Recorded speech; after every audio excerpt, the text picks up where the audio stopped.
بشرى لنا للمنى سل العنا وفالهنا بشرى لنا للمنى سل العنا وفالهنا.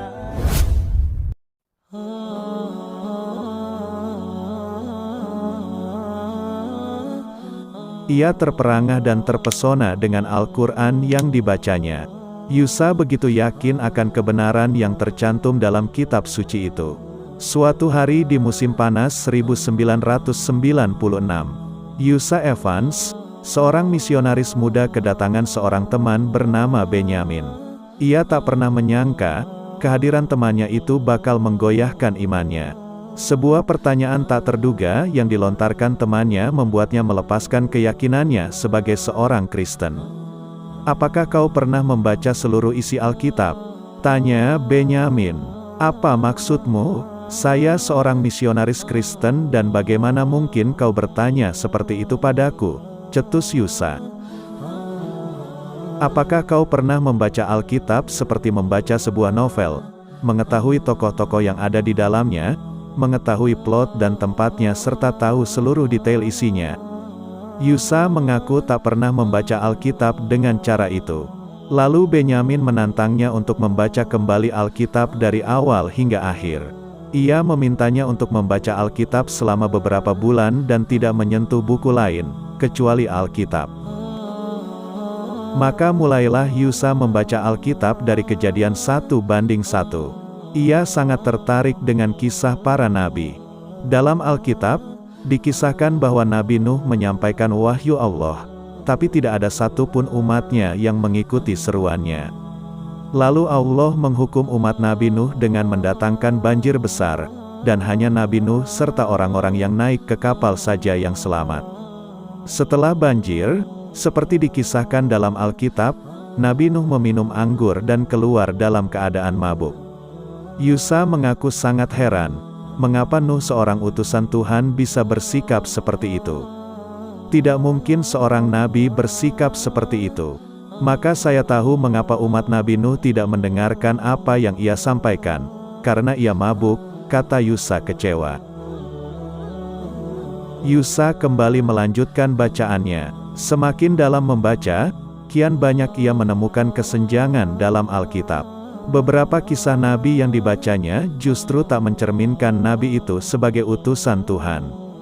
Mereka malah seperti pelaku kriminal, yang justru dicari-cari polisi. Ia pun amat penasaran. Yusa lalu bertanya kepada pendeta di gereja tempat melakukan misa. Ia mempertanyakan banyak hal, namun Yusa tidak mendapatkan jawaban yang memuaskan. Para pendeta yang ditemuinya berkata, janganlah ilmu pengetahuan yang sedikit mempengaruhi keyakinannya terhadap Yesus. Yusa diminta agar tidak perlu mempelajari segala hal. Ia diminta hanya cukup percaya saja pada apa yang diajarkan. Sejumlah pendeta memintanya agar tidak membaca Perjanjian Lama. Alasannya, Alkitab tersebut sudah tidak lagi terpakai. Mereka memintanya untuk membaca Perjanjian Baru. Di dalam Perjanjian Baru, Yusa menemukan sebuah ayat yang menyebut bahwa Yesus berkata Tuhan itu satu. Dan hal tersebut terus diulang-ulang di ayat dan surat berikutnya dengan cara yang berbeda.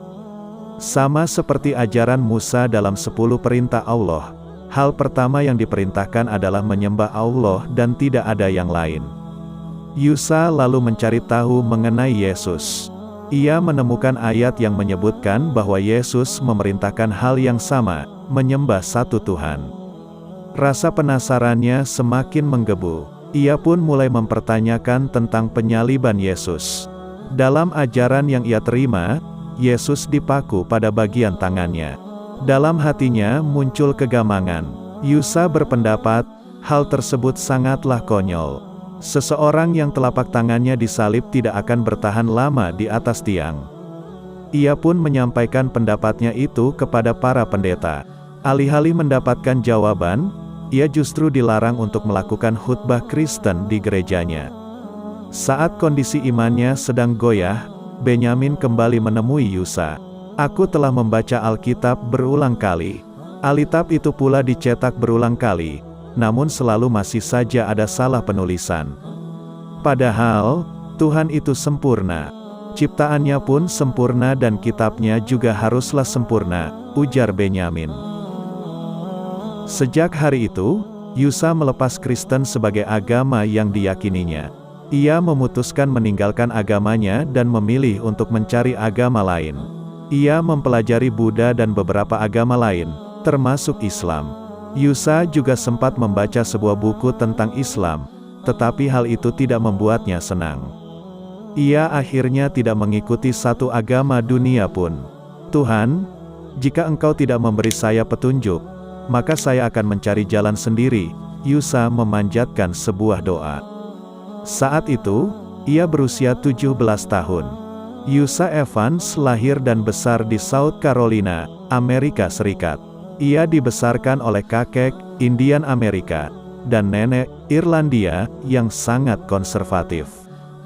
Kakek dan neneknya selalu mengajarkannya berdoa sebelum makan, sebelum tidur, tidak boleh menyalakan musik keras-keras, tidak membawa perempuan ke rumah. Itu yang saya pelajari di sekolah minggu, ujar Yusa. Masa kecilnya dihabiskan bersama nenek dan kakeknya. Menginjak usia 14 tahun, neneknya mengajak Yusa ke sebuah pelayanan Sabtu yang benar-benar berbeda dengan apa yang dialaminya di sekolah minggu. Di sana mereka bermain bola, voli, basket. Di pelayanan Sabtu, Yusa juga menemukan banyak makanan, kue, dan permen. Di akhir pertemuan, pastor yang memimpin acara itu mulai memberikan pengajaran tentang agama. Ia sangat menyukainya, karena tempat itu seperti sekolah normal. Ketika berumur 15 tahun, nenek Yusa meminta pastor muda yang biasa melayaninya di gereja untuk mengantarkan cucu kesayangannya itu ke sekolah. Yusa belum memiliki surat izin mengemudi, SIM, sehingga belum boleh mengendarai mobil sendirian. Pastor yang usianya 3 tahun lebih tua dari Yusa itu menjadi teman baiknya. Bersama pastor muda itu, Yusa diajak ke sebuah perkumpulan remaja yang bernama Kehidupan Remaja. Perkumpulan ini tidak seperti perkumpulan biasanya. Kelompok itu seperti yang kau lihat di televisi. Ada orang bernyanyi dan bermain gitar. Khutbah yang dilakukan dalam kelompok itu tidak seperti khutbah yang ada gereja. Dalam menyampaikan khotbahnya, ia, pastor, berteriak-teriak dan menyampaikannya dengan lantang langsung ke orang-orang. Hal ini sangat menarik bagi Yusa. Mereka mengajarkan Kristen dengan cara yang berbeda dari yang dipelajari saat masih kecil. Menginjak usia 16 tahun, ia sudah tahu apa yang diinginkannya. Yusa ingin menjadi seorang misionaris. Sebagai seorang yang perfeksionis, ia ingin mendalami Kristen secara utuh. Ketika ia ingin sesuatu, maka apa yang ia lakukan harus terselesaikan. Pada suatu hari, Yusa pergi ke New York bersama beberapa temannya. Di kota terbesar di dunia itu, ia kehabisan uang dan memutuskan untuk mengambil uang dari sebuah mesin anjungan tunai mandiri, ATM. Ketika mengambil uang, ia dirampok oleh orang-orang bersenjata. Kejadian itu membuatnya sangat takut, sehingga hari itu juga Yusa kembali ke rumah neneknya. Ia tidak menceritakan peristiwa yang menimpanya kepada sang nenek. Ia menyimpannya, sampai akhirnya mendapatkan mimpi buruk.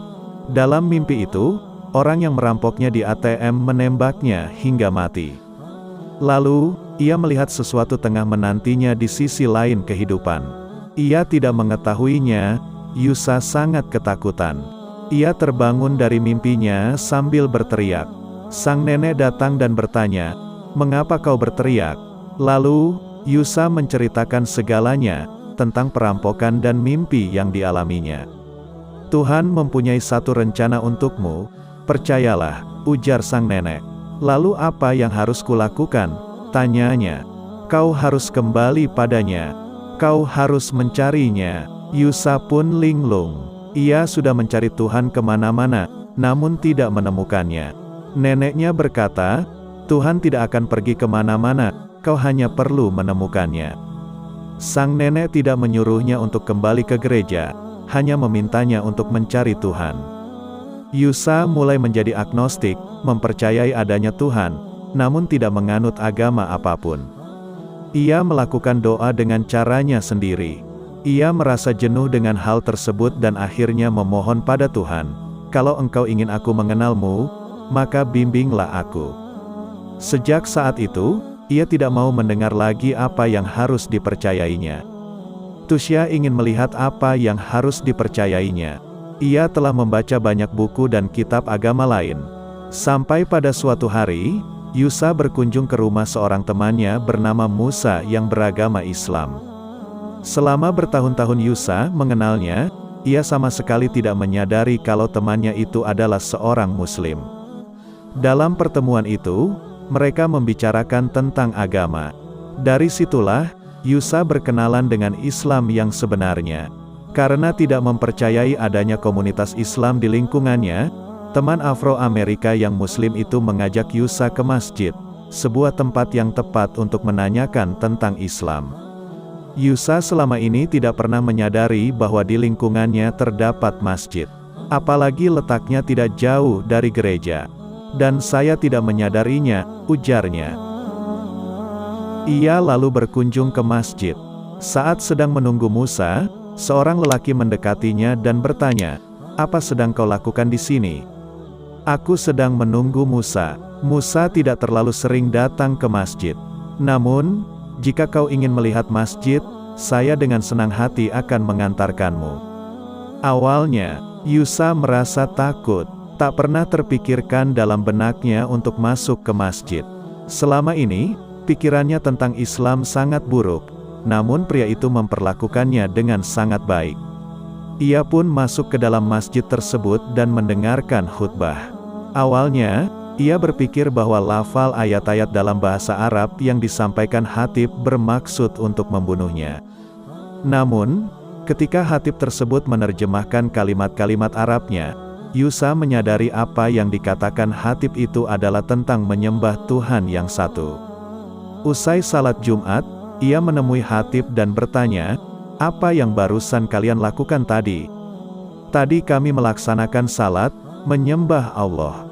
Ketika sang khatib hendak menjelaskan kepada Yusa tentang Islam, ia segera memotongnya, "Saya tidak ingin penjelasan. Saya ingin bukti. Apabila memang agama Anda benar, maka buktikanlah." Kakeknya pernah berkata pada Yusa, ketika orang mengklaim sesuatu itu benar, maka perlu pembuktian. Karena Yusa meminta bukti pada khatib, ia lalu diajak ke ruangannya. Khatib itu memberikannya Al-Quran, kitab suci umat Islam. Lalu Yusa membawanya pulang dan membacanya. Ia terperangah dan terpesona dengan Al-Quran yang dibacanya. Selama 3 hari, ia tidak dapat berhenti membacanya. Ia begitu meyakini kebenaran yang tercantum dalam Al-Quran. Hidayah Allah Subhanahu wa Ta'ala memancar dalam kalbunya. Yusa pun bertekad untuk menjadi seorang Muslim. Yusa kembali ke masjid dan menemui sang khatib. Lalu ia berkata, "Saya ingin menjadi Muslim. Kau harus memahami satu hal lain apabila ingin menjadi seorang Muslim. Anda harus tahu tentang Nabi Muhammad." Yusa pun membaca tentang kisah Nabi Muhammad. Ia pun meyakini Muhammad sebagai utusan Allah. Pada Desember tahun 1998, Yusa yang bernama asli Yoshua akhirnya memeluk Islam. "Aku bersaksi bahwa tiada Tuhan selain Allah. Aku juga bersaksi bahwa Muhammad utusan Allah." Sejak itu, ia mempelajari Islam dari sejumlah ulama di Mesir dan Amerika Serikat. Kini, Yusa menjadi seorang dai dan penceramah. Umat Islam di negeri Paman Sam memanggilnya Syekh Yusa Evans. Ia berkhidmat di jalan Allah Subhanahu wa Ta'ala dengan menyebarkan ajaran Islam.